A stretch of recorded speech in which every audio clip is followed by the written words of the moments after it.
Bonsoir Fabien. Ça y est, la foire revient. Vous savez qu'on l'attend chaque année avec impatience. Vous l'attendez également, vous, la foire ? Bien sûr, avec grande impatience. Considérez que je suis maman de 2 petites filles. Nous nous réjouissons déjà au sein de la famille de pouvoir nous retrouver pendant un mois, le soir, le week-end et même toute la journée pour qui le souhaite au sein de la foire. Que va-t-il y avoir? Quels sont les manèges phares entre les nouveaux et les anciens manèges?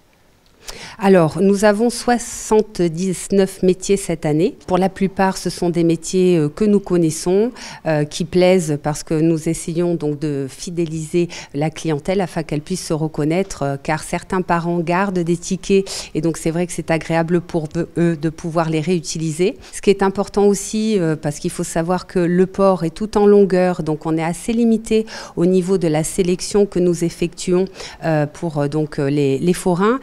Sélection au niveau de leur réputation, sélection aussi au niveau de la taille et du poids des manèges. Nous ne pouvons pas accueillir de trop gros manèges, étant donné qu'en dessous, il y a quand même des restaurants et des établissements. Donc c'est vrai que nous sommes quand même donc un petit peu bloqués à ce niveau-là par rapport à la sélection, par rapport aussi à ce que nous pouvons proposer. Et donc cette année, pour répondre à votre question, nous avons 4 manèges nouveaux. Alors nouveaux comme Atmosphère qui quand même était présent il y a quelques années, mais nous avons fait exprès de ne pas le reprendre l'an dernier, ni il y a quelques temps, afin de créer un petit peu le manque et de permettre à des nouveaux manèges de venir.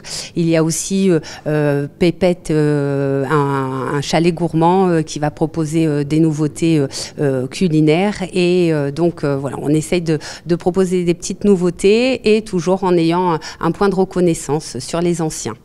Un mot sur la sécurité, que ce soit la sécurité dans les manèges et la sécurité du public aux abords de la foire attraction.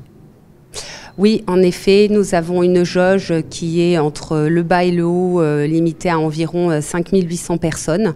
Donc il y a 8 portiques à l'entrée. Donc cela, parce que nous avons l'obligation de mettre les personnes qui viendraient à la foire en sécurité. Donc là-dessus, nous sommes très regardants sur le nombre. Nous sommes aussi très regardants sur le montage des manèges, la sécurité, l'heure du montage, mais même tous les jours. Chacun des forains va vérifier que le manège est en bon état, voilà, qu'il n'y a pas de problème. Sécurité également par rapport au côté météorologique. La météo est importante parce qu'elle évolue énormément et qu'il faut s'adapter. Auparavant, on pouvait anticiper quelques jours avant la météo. Ce n'est plus possible parce que les changements sont quasiment soudains. Et quels sont les chiffres de fréquentation, si vous les avez? Combien de personnes viennent en général? Est-ce qu'il y a des pics de fréquentation? Quels sont-ils? Qu'est-ce que vous avez en termes de chiffres? Alors, au niveau du pic de fréquentation, pour que le visiteur puisse savoir en temps réel, la mairie a mis à disposition un QR code qui lui permet d'aller voir en temps réel donc la fréquentation. Donc ça c'est très utile, voilà, pour éviter peut-être de se retrouver voilà, bloqué ou voilà, par crainte qu'il y ait trop de monde.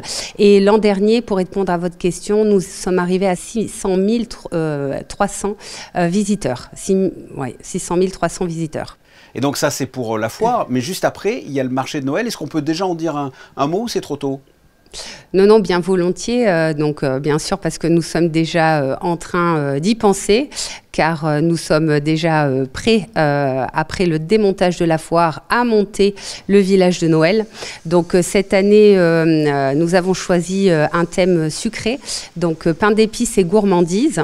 Le village donc de Noël sera comme l'accoutumée, avec des décors, des chalets de gourmandise, mais également des manèges. Donc on proposera tout ça, également des ateliers pour enfants, et il y aura également un village des sports, donc porté par le service des sports de la mairie et mon collègue adjoint Jacques Pastor, qui proposera donc Ninja Warrior sur la partie basse côté piscine, et également une tyrolienne qui partira du plongeoir et qui ira jusqu'à ce village. Donc beaucoup de sports également en perspective. Y aura-t-il une patinoire cet hiver du coup? Et si oui, est-ce qu'elle sera en glace ou en synthétique, ou alors c'est trop tard pour l'installer? Alors, le conseil communal est vraiment au fait de cette demande de la population, mais nous n'avions pas pu répondre favorablement pour des raisons énergétiques. Donc, cette année encore, il n'y aura pas de patinoire. C'est pour ça qu'on essaye de proposer.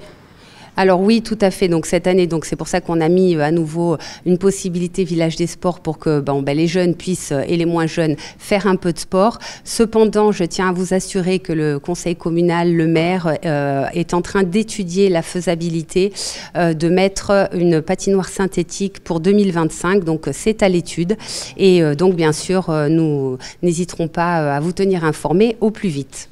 En attendant, c'est la foire attraction qui revient du vendredi 18 octobre au mardi 19 novembre.